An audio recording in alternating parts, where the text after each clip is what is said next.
Oh, I didn't change the boss music. I should do that. Oh, speaking of, you know, YouTube. I've had two now. Two of my Final Fantasy VII videos.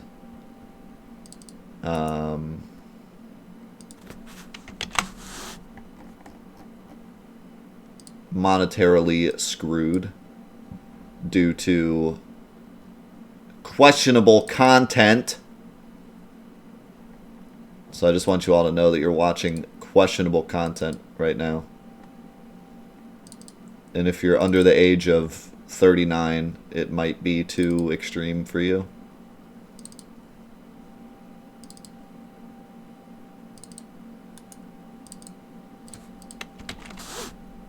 Also, if their algorithm like really sucks, then that's fine. Like, I understand. It's hard to create an algorithm that does that perfectly, and sometimes it's going to have problems. But the one thing that actually did really frustrate me about it, other than, you know, losing my money that I need to buy groceries,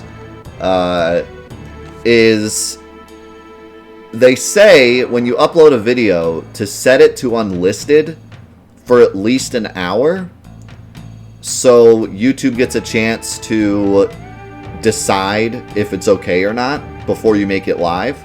So like with disputes and stuff, if you upload a video with Miley Cyrus's song on it and you put it unlisted, and then Miley Cyrus says, "Hey, that's my song," you can delete it and no one got hurt, nobody got screwed, you just delete it and re-upload it without the song. So that's their idea, like, okay, make sure, just upload it as unlisted and then you won't get in trouble. Well, all of my Final Fantasy VII videos get uploaded as unlisted for several days before they go live. I upload them usually on Saturday, and then they go up Monday, Tuesday, Wednesday, Thursday.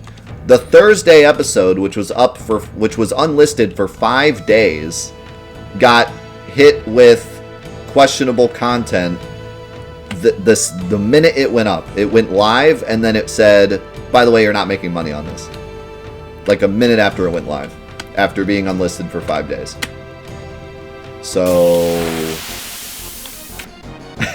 could you at least tell me I'm gonna get screwed before I get screwed, so I can, like, quote-unquote fix it, even though I can't because you don't tell me what's wrong with it?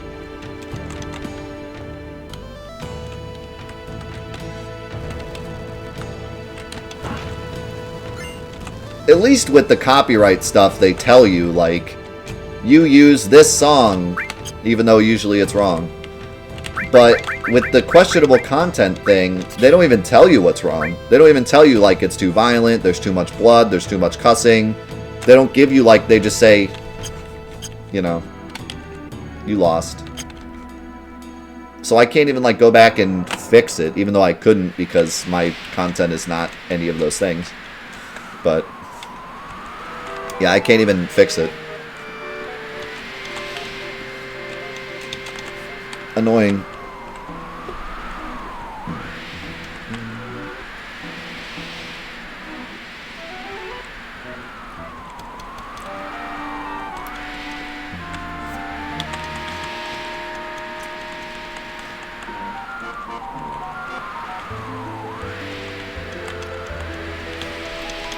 What'd you guys say? The wind is too loud. What? What? Patreon really is amazing. They came right at the right time. Right when YouTube was getting screwed. They were like, hey, we can fix this.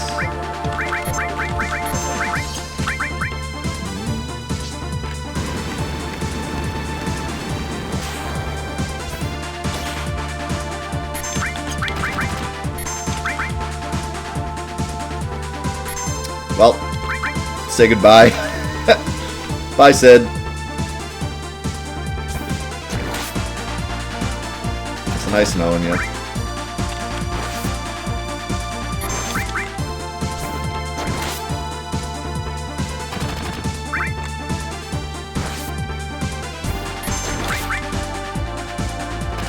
Sid went on a rainbow ride. Ah, that poison is not good. I'm gonna take a risk and do big shot instead of mind blow. Oh, okay, he's dead. We're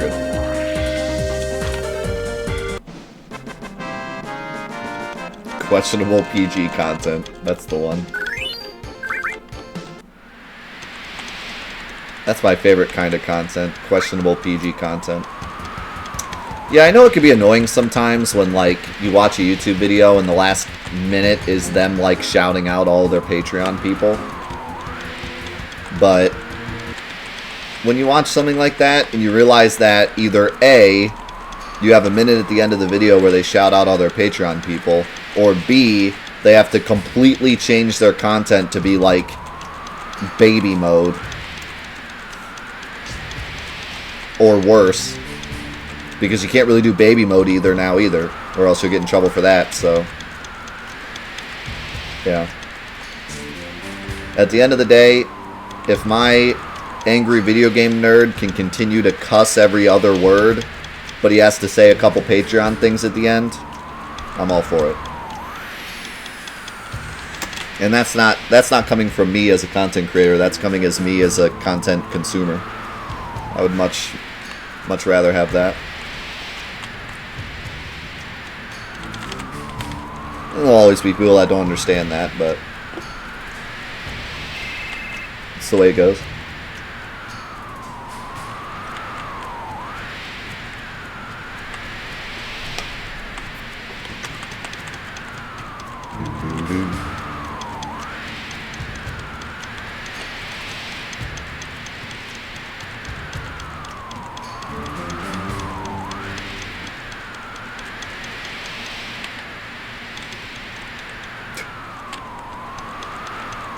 What?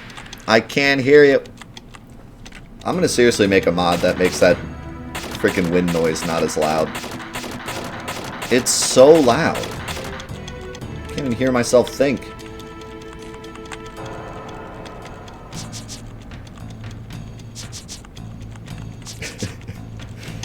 Yeah. Even though I'm a content creator and understand completely all that stuff, I still get pretty annoyed by ads sometimes.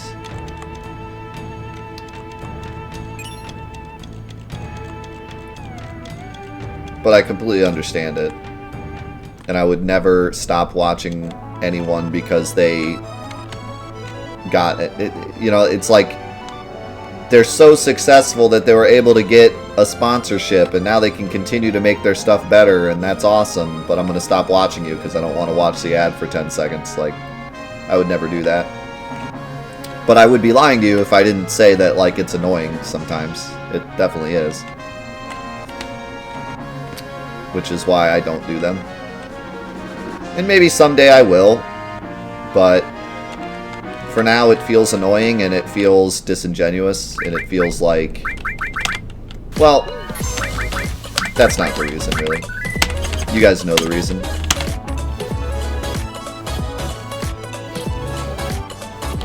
Yo, Stormlit! Thank you so much for the 3 gifted subs. Happy Valentine's Day.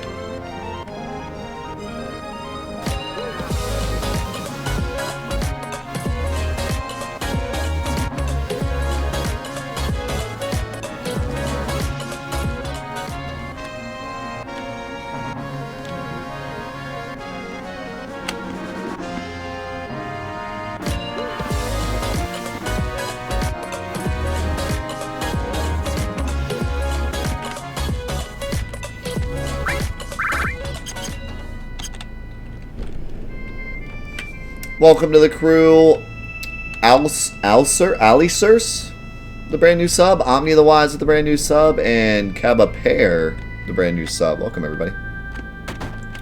So yeah, the reason that I don't do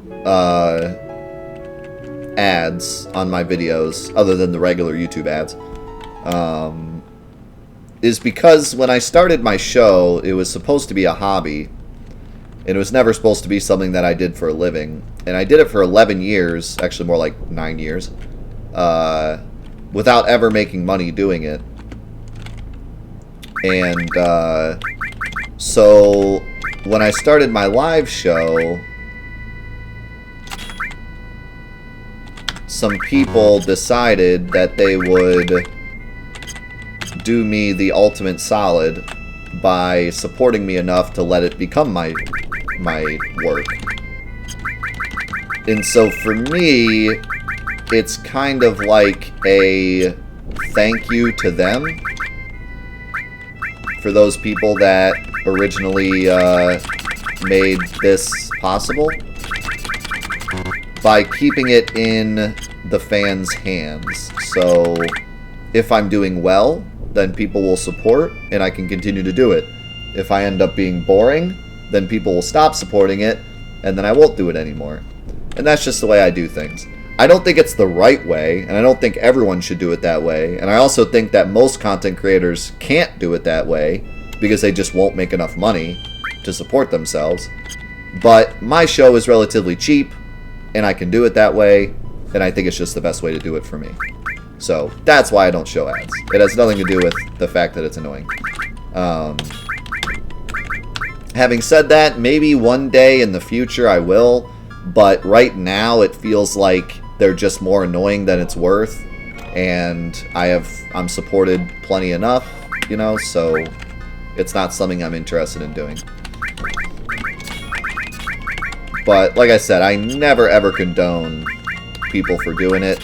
Some shows are more expensive and they need the money. Some shows, they don't have Patreon or Twitch or an amazing community that supports them all the time, and so they have to do it to survive, and that's completely understandable. And, you know, why do I have an extra... Oh, that's why. It's silly to think that we watch TV for so long with ads, and then as soon as, like, people start running ads on their own shows, it becomes a problem. Like, at least people my age grew up with ads, so we're pretty used to them. Watching Twitch feels like watching TV with one ad instead of like 19 every 5 minutes. If you watched Cartoon Network back in the day, you know what ads are. It's nothing like Twitch is now, or YouTube is now. The only real disagreements I have with ads on YouTube, I don't think this is enough to say like they shouldn't do it, but my one complaint is that when you watch a YouTube ad, it's like watching a TV ad where you turn on your video and you know you're going to get an ad, and the ad plays, and then you can watch the video. It's just like cable TV where you watch 15 minutes of Everyone Loves Raymond, you know you're going to get 10 minutes of ads, and then 15 more minutes of Everyone Loves Raymond. You know it's coming, you understand it's coming, you can plan your bathroom break around it, or you can plan to just mindlessly watch the ads. It's up to you, right? The problem with YouTube ads, the automatic ones are fine, and that's why I do them. Well, I do them also because that's literally the only way I make money on YouTube. But with the ads that people do on their own show, it first of all catches you off guard because you don't know that they're going to do it. You know, that you've clicked on the video's already started, and then suddenly they're talking about NordVPN, and you're like, oh, I have to listen to this ad now. But second off, it's that person telling you, which is kind of like back in the day when they used to get like Shaq to do breakfast commercials. I mean, they still do, but you know, you get someone like Shaq to do a breakfast commercial, and it's part of this this advertising campaign where they use celebrities to show products because they figure that if you trust in that celebrity, you'll trust in the product. And in the same way, that's what happens on YouTube, where if you're a huge fan of iDubbbz TV, and iDubbbz TV, this is a bad example because he doesn't do ads, but and iDubbbz TV does an ad on NordVPN, then you're kind of being brainwashed in a way to like think that he's actually selling it to you, when in reality he might just be saying that because money. So it's kind of like a brainwashing tactic that I don't super disagree with or super agree with. Influencers have a lot of influence. That's why they're called influencers. So a lot of people who are blindly following influencers, if they say something like, oh, you gotta play Raid Shadow Legends, I play Raid Shadow Legends, so you have to play Raid Shadow Legends, then it's kind of gonna brainwash a lot of especially younger kids to specifically want to play that game because their idol plays it. So it's kind of... In one hand, it's like, yeah, that's kind of bad, but in the other hand, they've been doing that since TV was a thing, so to call out YouTube on it, or YouTube creators on it, isn't necessarily fair, because that's been something that's existed forever. Back when I was a kid and, you know, every celebrity on the planet had a commercial. So you definitely can't blame them for it. It's just, if there were one thing that I disagreed with, it would probably be that. But like I said, it's not anything that we haven't seen for the past 50 years, so...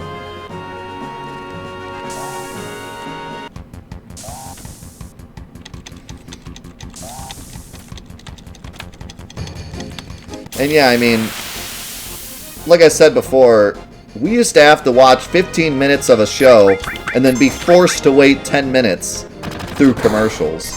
And now, people complain about a 10-second commercial before a YouTube video, or 30 seconds of someone, like, you know, saying buy NordVPN before the video starts. We used to have to wait 10 minutes, and you couldn't skip it. There was no button that said click to skip, or you couldn't just pan through the video 30 seconds. Like, you were forced to watch those 10 minutes. So... Yo, Tridentify! Thank you so much for the $50. Holy cow! Give me some foam in the chat. Holy cow! Thank you so much, man.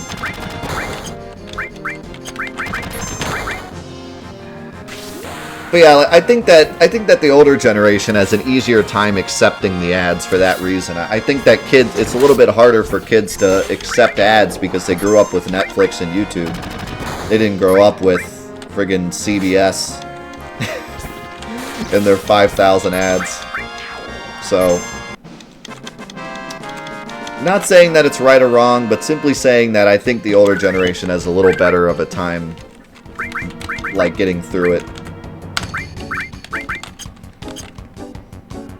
And in the same way, I feel like I'm less frustrated by it.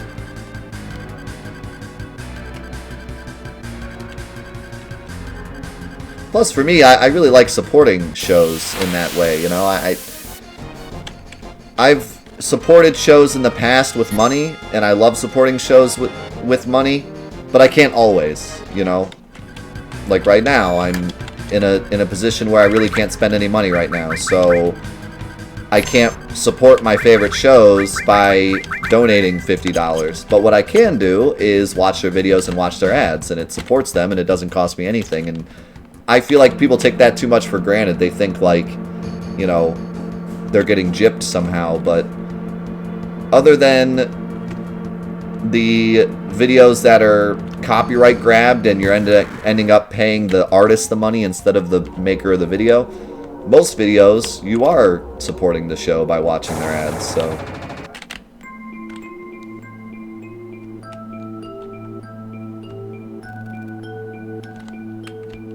Yeah, that's why I have so many different revenue streams, because I understand that a lot of people can't do stuff like Patreon. It's just a little too rough to do stuff monthly when you have a job, like mine, for example, where money is so in and out that it's hard to do like a monthly. I do one Patreon currently for one YouTuber that I like, but most of the time, like I said, I support with donations or just watching their content. I usually support with donations when I have extra money, and I support with watching their content when I don't have extra money. Shoutouts to the giant fuel gauge. So, yeah, but I understand that not everyone can do monthly stuff, so that's why I have so many different things, because everyone's different.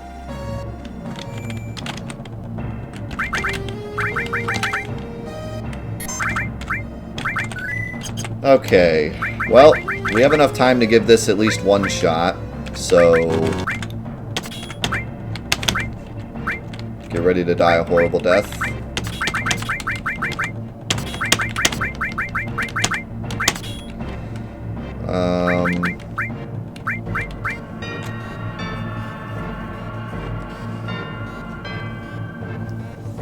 I'm not sure. Do I want to break his arms or not? I'm really not sure.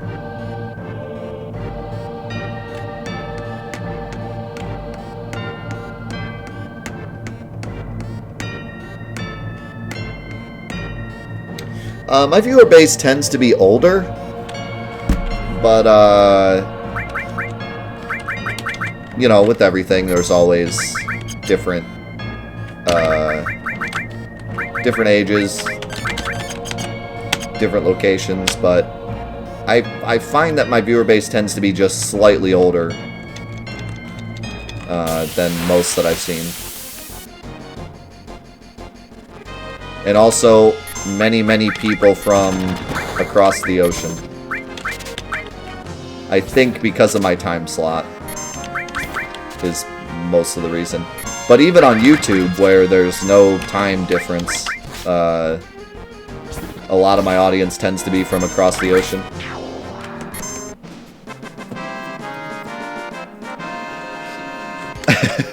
Wiglet's like 32 from the UK.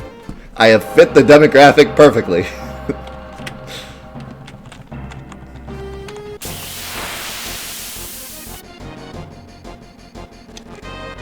Yeah, it's strange. I don't know what it is, but for whatever reason, 23 to 33, UK, Europe, that's like a huge part of my fan base.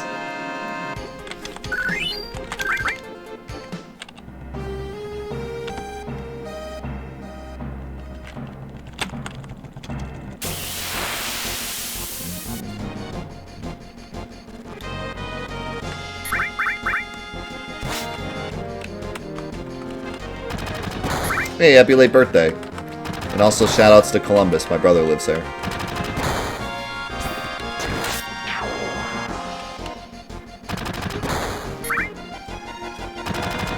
I'm gonna have to head down to Columbus soon. I'll be there in a few months.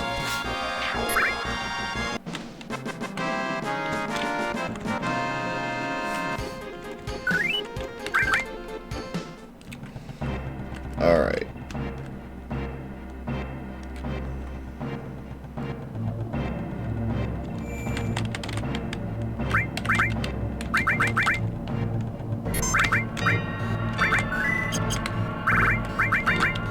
Hey, thanks, Aaron. Alright.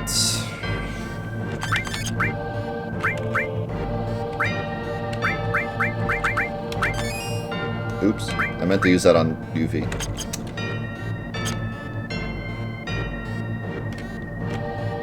Yes, I currently live in Ohio. I've lived in Ohio my whole life, so I don't know why I said currently. I've never not lived in Ohio. I've never not lived in Northeast Ohio.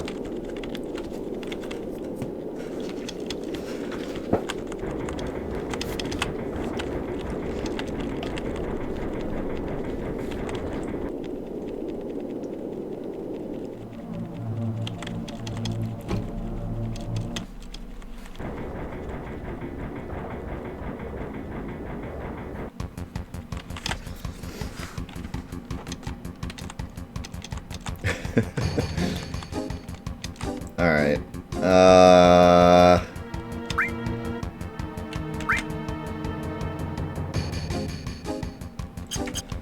think we're gonna try this.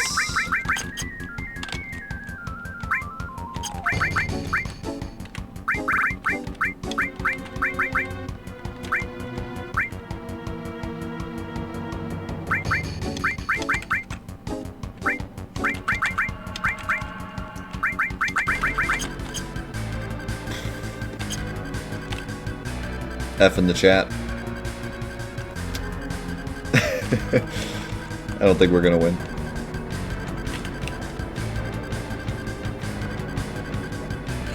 The thing is, there's two strats for this guy. Strat number 1, you hit the arms once and then never hit them again, so he never grabs you. Because of a thing with his AI. If you deal like 1,000 some damage and then never hit the arms again, then they'll never grab you.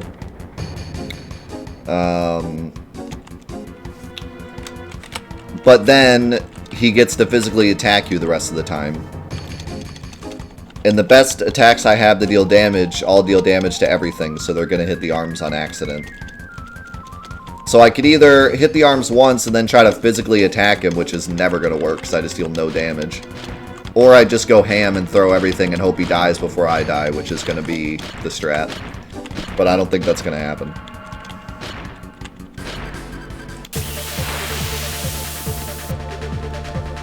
I should have put on weight. And I'm dead.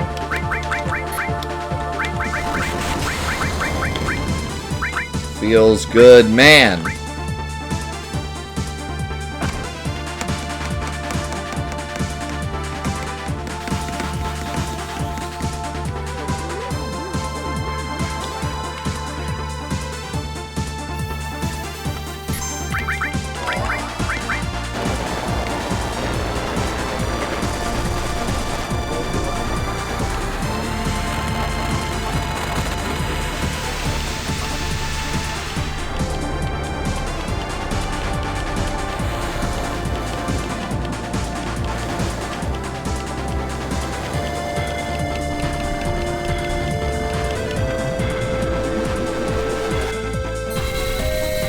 My dragon is angry. Hey, happy Valentine's Day, Broken Angel. I don't know if that name fits.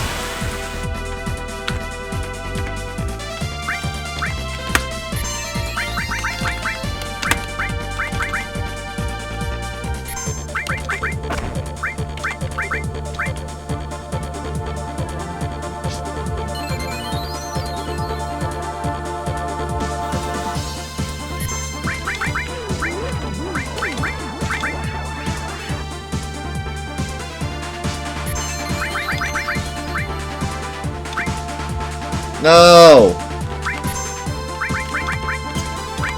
How dare you! Oh my god. Yep. Welcome to die.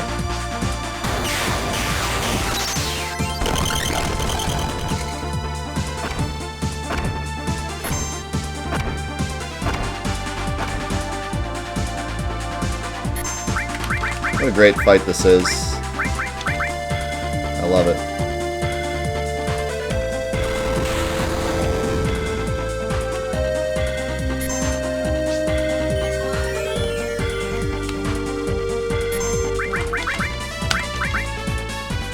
What a great fight this is. I love it.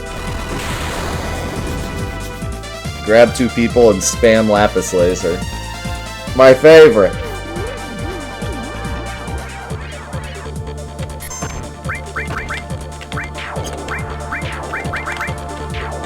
Let me use my Mega Elixir, please. Please. Please. Please.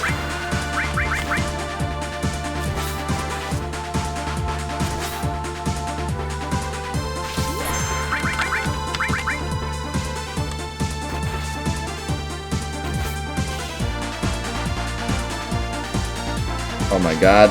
We might win. With the double grab, we might win.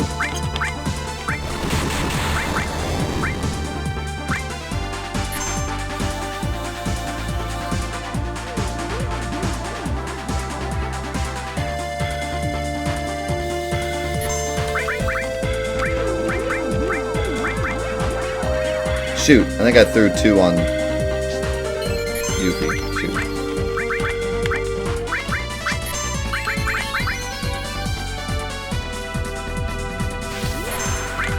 Screw Sid, we don't need him.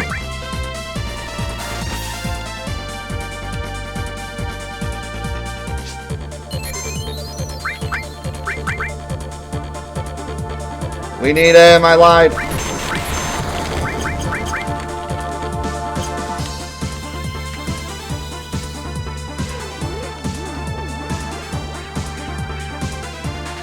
Yes! That was lucky.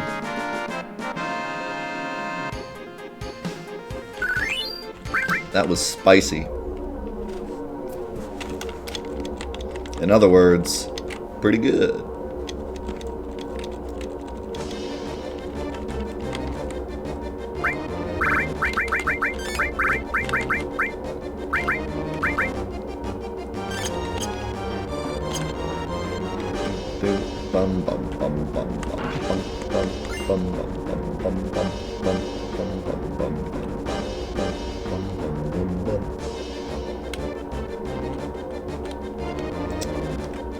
I'm not going to get the red sub this time. I got the red sub on beta test.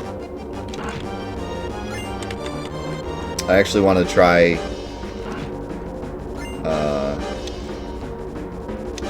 Bahamut Zero, so I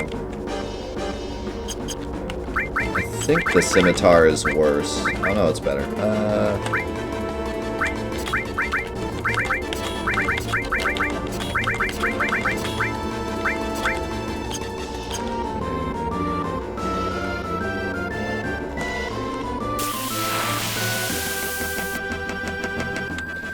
Now this is why we got dragon scales. Because screw these enemies.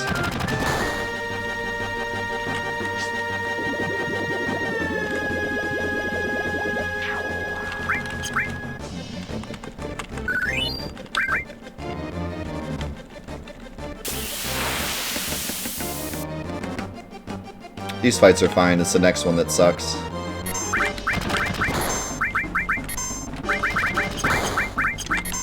Unfortunately, Shinra betas suck.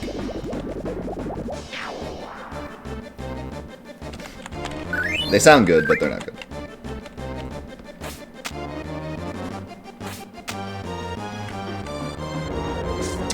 Sometimes we have special events where 4-8 points vote on certain things. We're going to have one soon, because we just hit our latest one. Our latest bit incentive, so now we're going to do a point thing probably next week.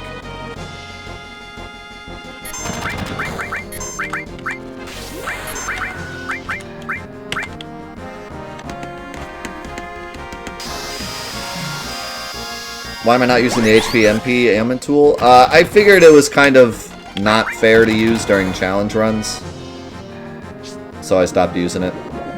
It felt like an unfair advantage, because I could see exactly how much HP stuff had.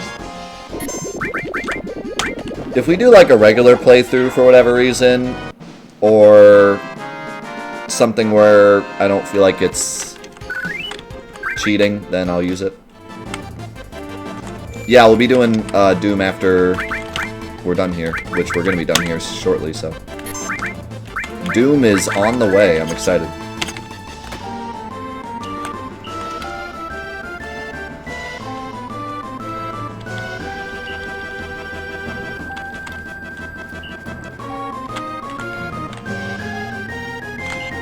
I got no regrets. Alright, we gotta pause here for the cloud dance. There you go. Can we get a zoom in on that? Hold on. Let's get a...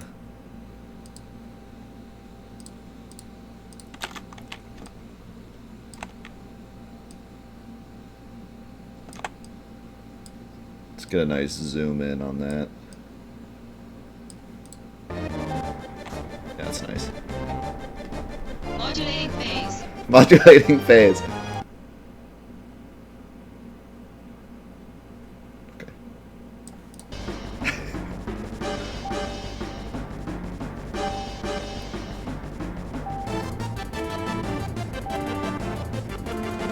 We were talking about the best animation in the game earlier. I still think this one's it. Can't beat that. With the music, too, it's like so perfect.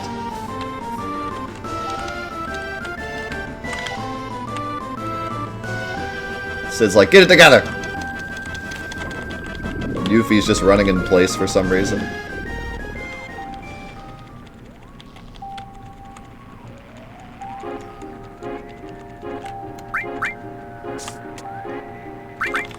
Alright guys, send me your energy.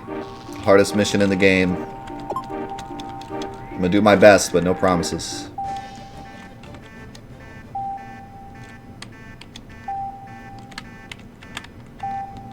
Where? Did I already pass it? How did I do that?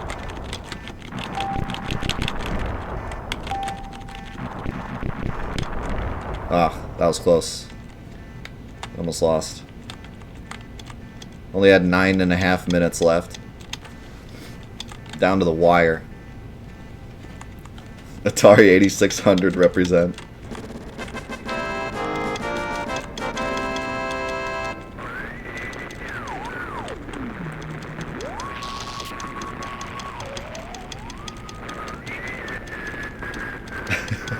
How's it going, Zoo?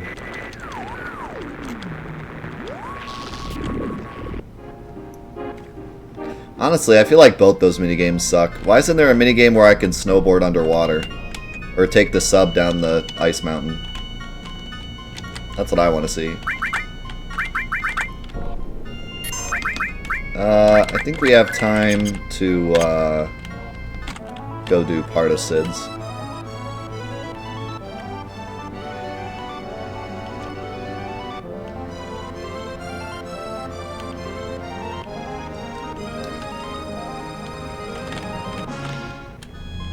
I know I said that in my history of the Final Fantasy VII Remake video, that good or bad, I'm still going to enjoy the experience, but I think if there isn't a minigame where I can take the sub down the ice mountain, I'm not even going to buy the remake.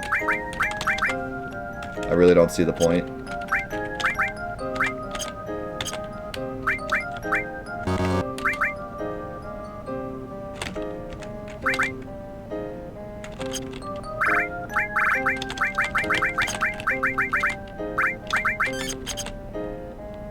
I could use some more X potions.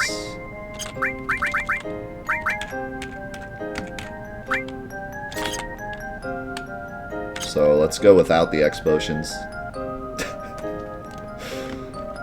let's go with plan no plan.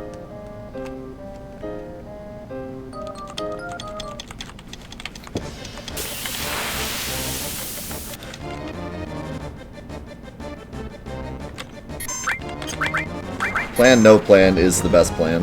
I agree.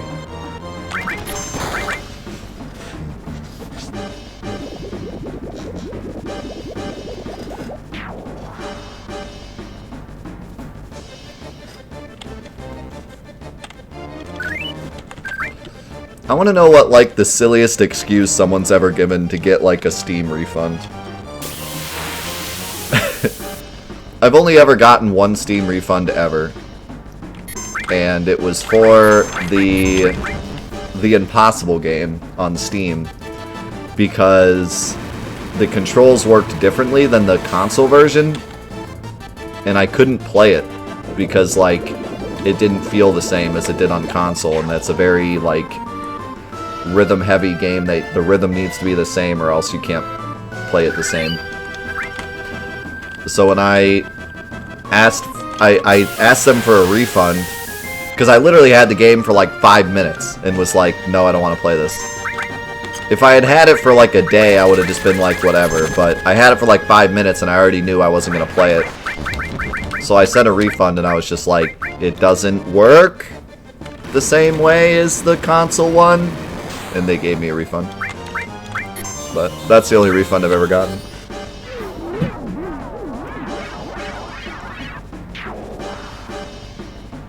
I still wish I got a refund for I Am Bread on console, because it literally doesn't work. But trying to get a refund from Sony sounds like the worst experience. The amount of money I would have spent calling Sony and trying to get a refund wouldn't have been worth actually getting the refund. The amount of time investment necessary to, like, call Sony, sit through, like, 5 hours of waiting. Probably had to send like 97 emails and screenshots just to have them be like, I don't feel like giving you a refund.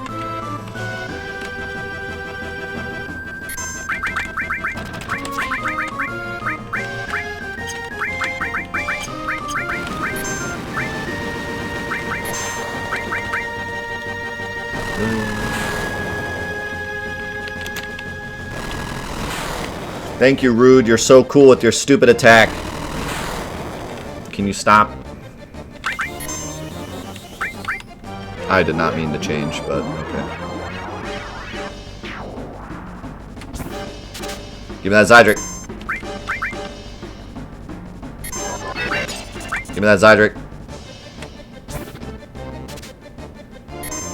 Oh, yeah.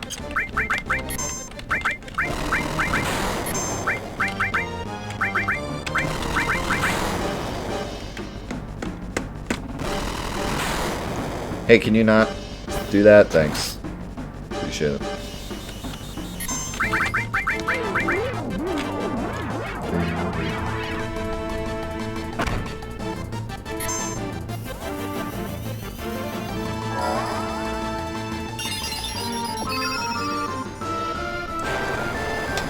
Yeah, I Am Bread on PS4 legitimately doesn't work. I don't know if it doesn't work on all consoles, but on the 2 consoles I tried it on, did not work. The music, or the sound effects were muted. I could not hear the game. And it lagged so bad that I would press X, and about 2 seconds later, the game would register it. And I really mean 2 seconds. Like, you could count 1 Mississippi, 2 Mississippi, and then it would jump. Like, it was that bad. And as far as I saw on the internet, it looked like they just kind of figured everyone plays the PC version, so screw updating the PS4 version. But they never took it off the store, so it's just a broken game on the PlayStation Store now. Which doesn't surprise me, because have you seen the PlayStation Store? Broken games are the least of your worries.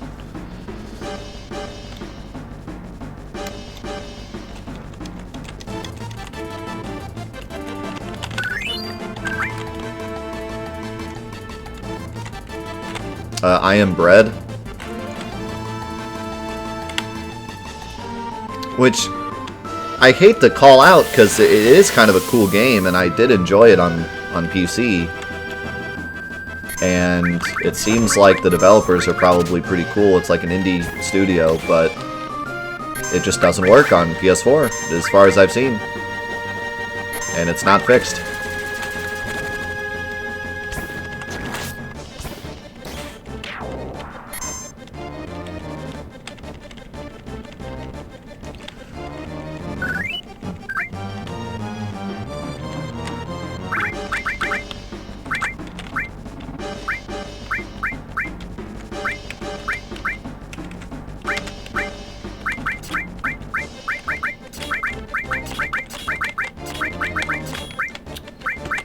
Sid is now the ultimate god.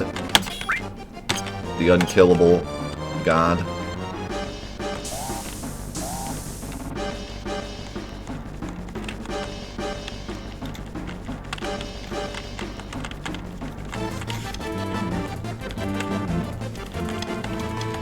When's the platinum run of Kitten Squad? When Final Fantasy 13 Versus comes out. We'll do that.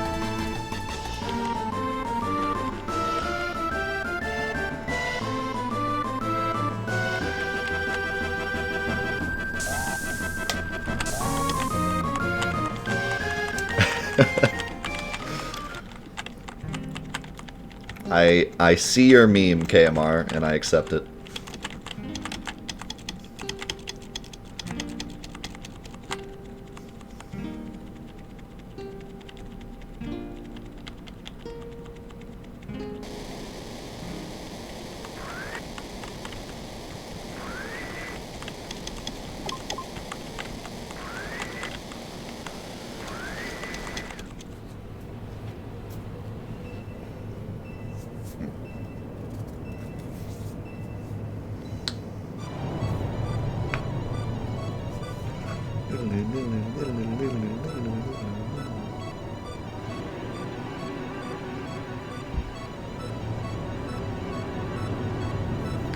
Bum bum bum bum bum bum bum.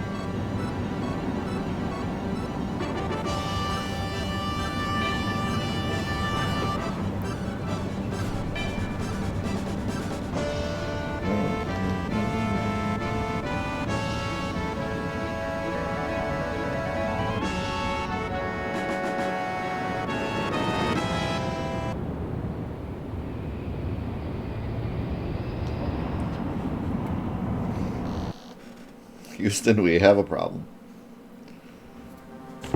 Yeah, the reason KMR said that was because there's a meme with Kingdom Hearts 3 and Final Fantasy Versus 13. I won't spoil it for anyone still playing through Kingdom Hearts in the DLC, but yeah, let's just say they took something that was supposed to be in Final Fantasy 13 Versus and put it in Kingdom Hearts because why not, I guess.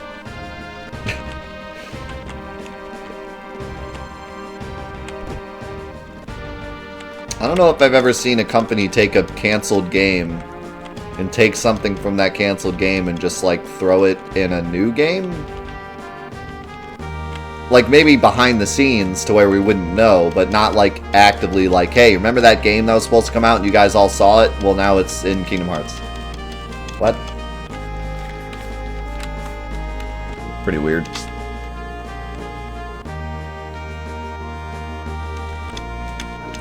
What's my favorite theme or song from Final Fantasy VII? I actually have a video talking about my top 25 favorite songs from the game.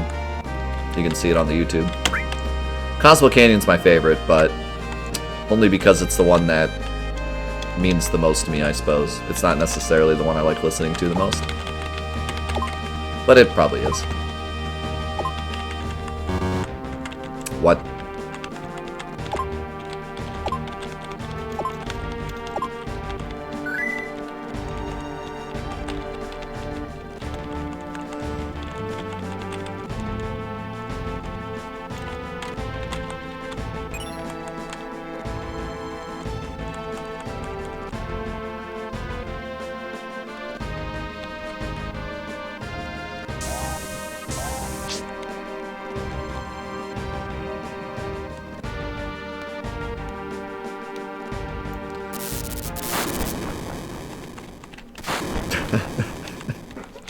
If they're going to be lazy, then I'll be lazy looking it up. That'll teach them.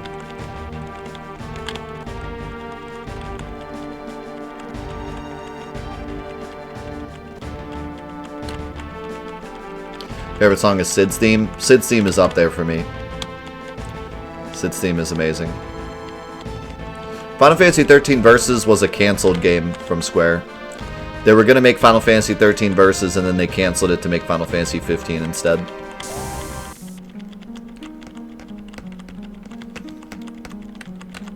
But it was pretty far in development when they canceled it. There was a trailer and everything. That's why, like, we know what it is.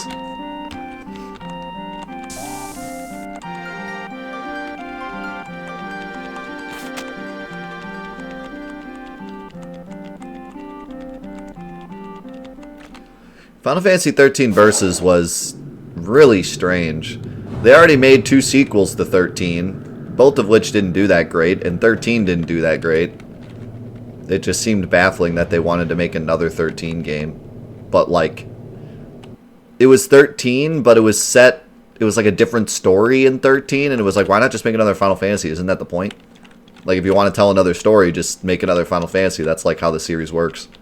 But instead, they were like, no, it's part of 13. It was weird. Like, I never it kind of blows my mind that... I mean, you all know my opinion on sequels to Final Fantasy. I don't like any of them. I don't think there should be sequels to Final Fantasy. I think that's the one big thing that they have over everyone else that they ruined. But, like, when it comes to making the sequels, I just don't understand them very much at all. Like, why... If you have another story to tell, just make another Final Fantasy, because that's what you've created. The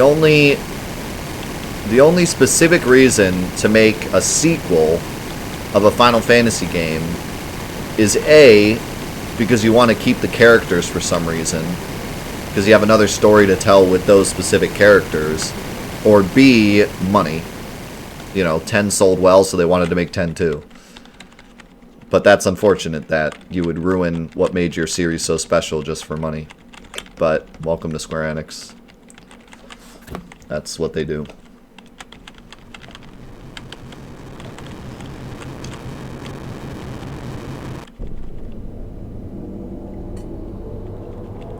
They had a perfect thing going, and then they were like, what if we give Yuna guns?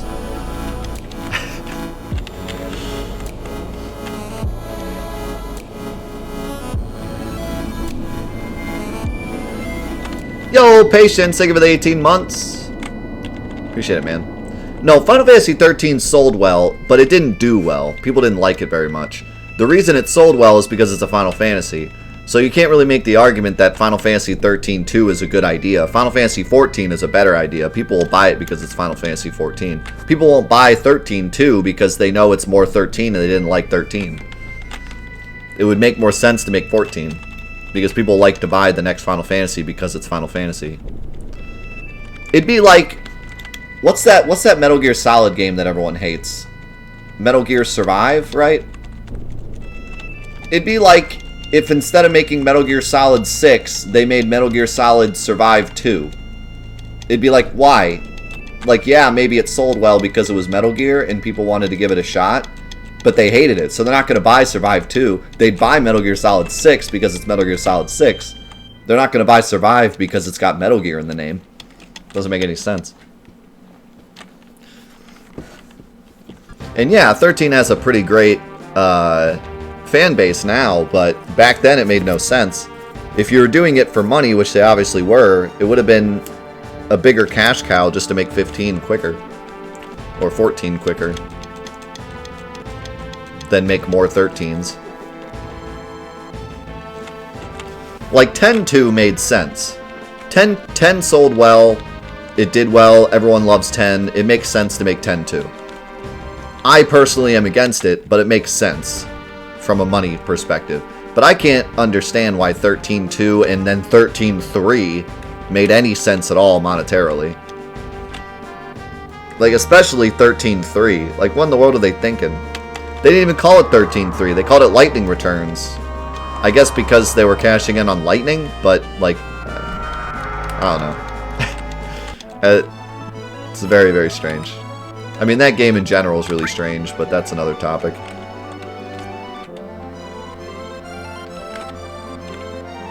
How's it going, Sam? Alright, so... let's go do the thing. How's it going, Grey Gamer?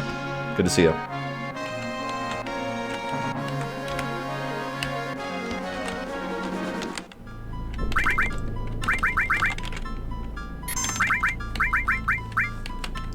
But yeah, there's a lot of Square Enix, like, decisions that I've seen that I disagree with.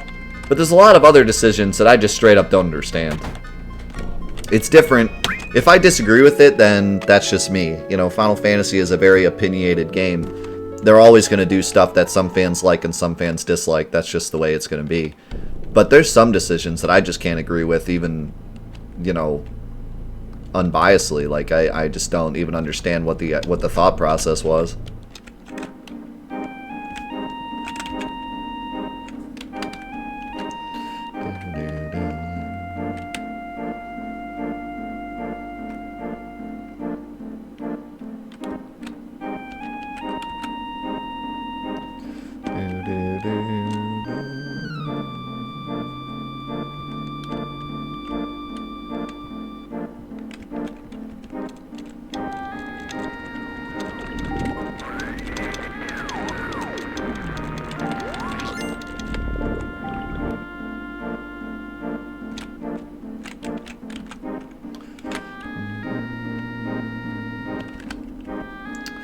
We're gonna leave the Galnica for later.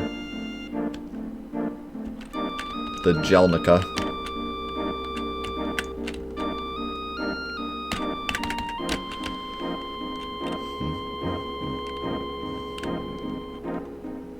My favorite character in Final Fantasy 13 was the game over screen. He was pretty dope. Oops.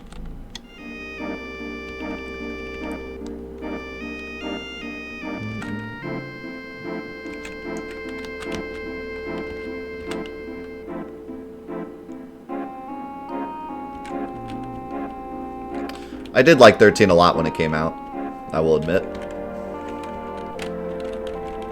It's pretty unplayable now, for me. For whatever reason. But back when it came out, I enjoyed it. I didn't get all the hate it got. The only thing I disliked was the characters. I didn't like the characters much at all. I really disliked Snow and Hope.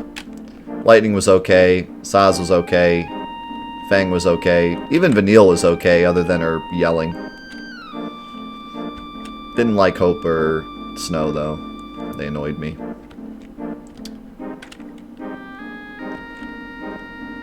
And Snow kind of felt like a character that was supposed to be annoying, so I think it was okay that he annoyed me.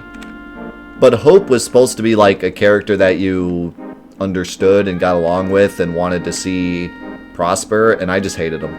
So, he didn't really do his job very well. You were supposed to be all sad for him and like want to see him succeed, and I was just like, no, he's terrible, I hate him. And I feel like most people were the same. To the point where in Lightning Returns, they legitimately made him the final boss. It made him like a jerk. Because everyone hated him. Alright. Let's go to Cosmo.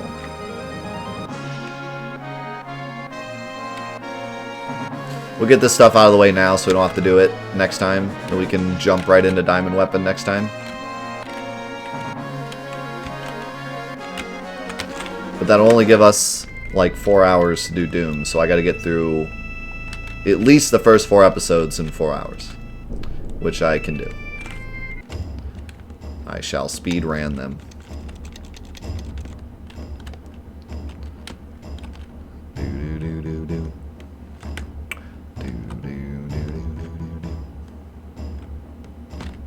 Huh, I like that Saz emote. Metal Gear Retcon.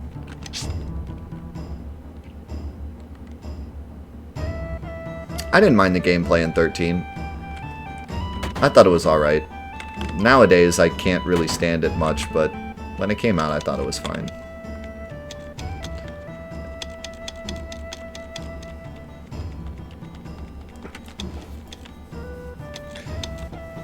The thing about 13 that always frustrated me was everyone always calling it linear, and I just don't think it is anymore. It's slightly more linear than the other games, but not to the point of, like, just saying it's linear and therefore bad game.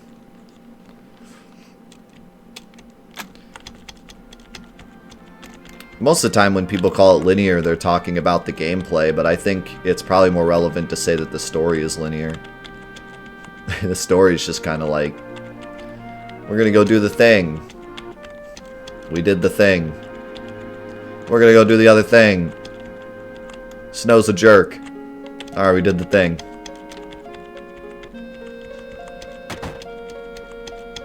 Yeah, this is one of my favorites, Sam. This is probably the one I'm most emotionally attached to.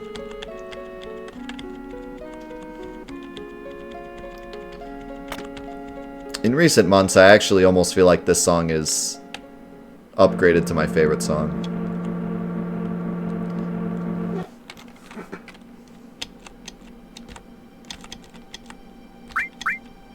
Oh, you know what? I don't think we can get, can we? I guess we can. Nope, like, we can't. So,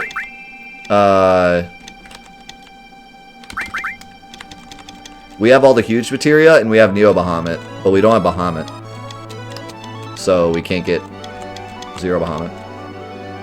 Because Bahamut was taken away. I had forgotten about that.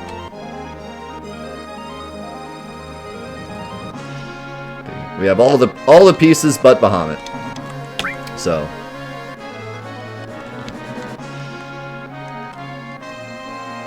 So close, yet so far. I could go dig up Bahamut Zero, yeah. Be here for a couple hours. I don't know, last time I did it, it only took me like 12 tries, I think. So it wasn't that bad. You can land the airship there?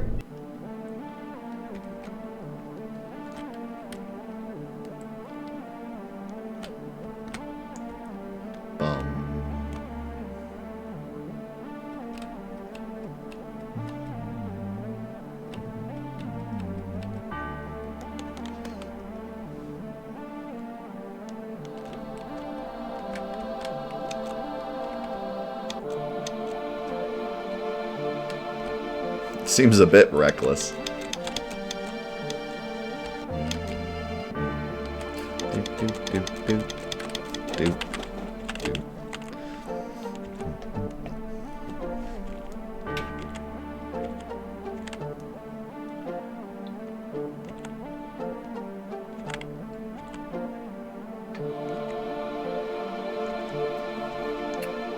So yeah, here's the line that a lot of people have been mentioning when I made that theory video about the Armageddon theory.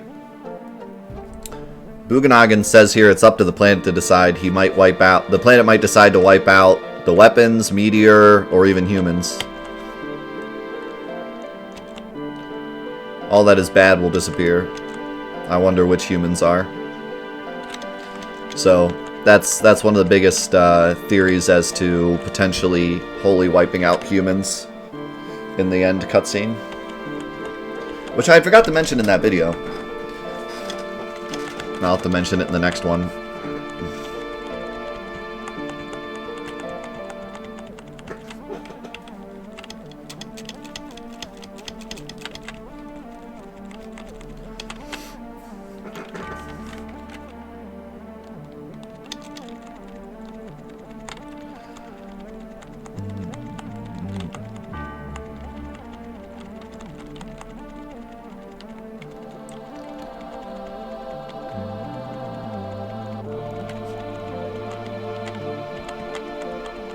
Hey, welcome back, Solid.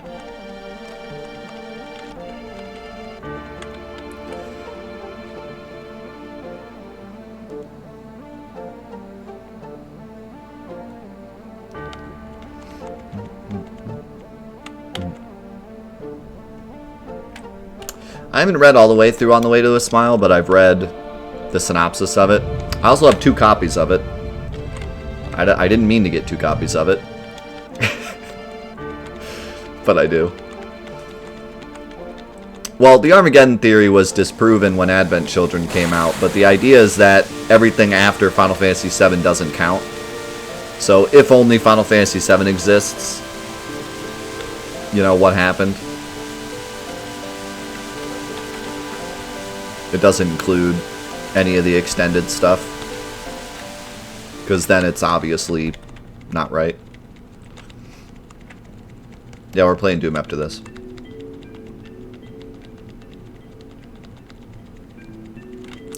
So yeah, the theory is that the game was supposed to end with all the humans dying, but then the extended universe decided to change it because they wanted to make more content.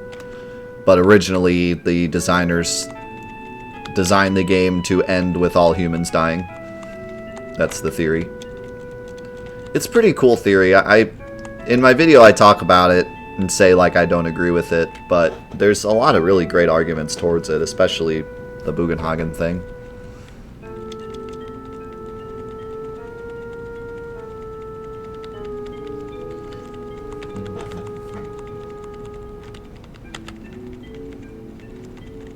I'm glad I made that video because I wasn't really sure. Like, back in the day, we used to talk about it all the time. Me and my friends would talk about it. But I didn't know if anyone else really cared. Like, I read some forum posts about it, but not much. So I didn't know if it was like a thing that everyone thought about at one point. But apparently it was, because as soon as I made that video, there was like hundreds of comments of people just being like, yes, no, yes, no, yes, no. So it's like, yeah, this is something that's been on everyone's minds that they just didn't speak up about till now. Those are the best kind of theories, when people come through the woodwork and be like, I've been thinking about this for years. That's what's great about talking about old games, is that sometimes people still hold on to theories that they had when they were kids, and they love to discuss them. You know?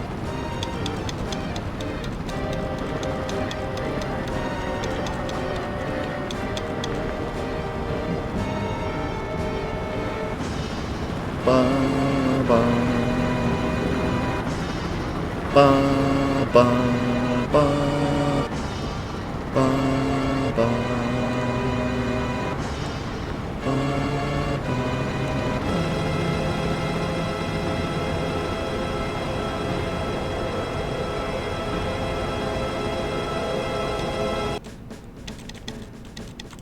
There actually is a third option that I didn't really talk about. Option 1 would be Holy happened and none of the humans died and everyone lived fine. And humans are still alive 500 years later when Red 13 is there. And it just happens to be a scene showing Red 13. 2, Meteor came and killed everyone, and Holy killed everyone, and everyone's dead from the moment that the final scene happens. Except Red 13. And 500 years later, we just see Red 13 still being the only one left. Or C, Holy came, saved everybody, everyone lived for like 300 more years, and then died out to something else. And so that scene with Red 13, he's still the only one left, but not because Holy killed people, because something else killed people.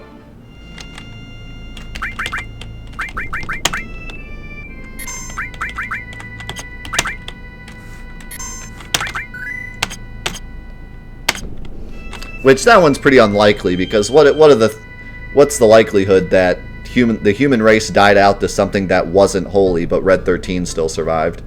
It would make much more sense that Holy wiped out humanity, but saved Red 13 because he's part of an ancient race that protects the planet. Or it makes more sense that everyone's still alive and that scene just happens to show only Red 13. So that one doesn't make too much sense, but it's a possibility. It is possible that like 300 years later, another meteor came and killed everyone but Red 13 or something. Like, who knows? Or just maybe humans just died out because they fought and killed each other or something, and Red 13 was just living in the mountains like, hey, guys, stop. You never know. Yeah. Could be anything, but Lavos came, killed everyone, saw Red 13, he was like, eh, you're cool, you can live.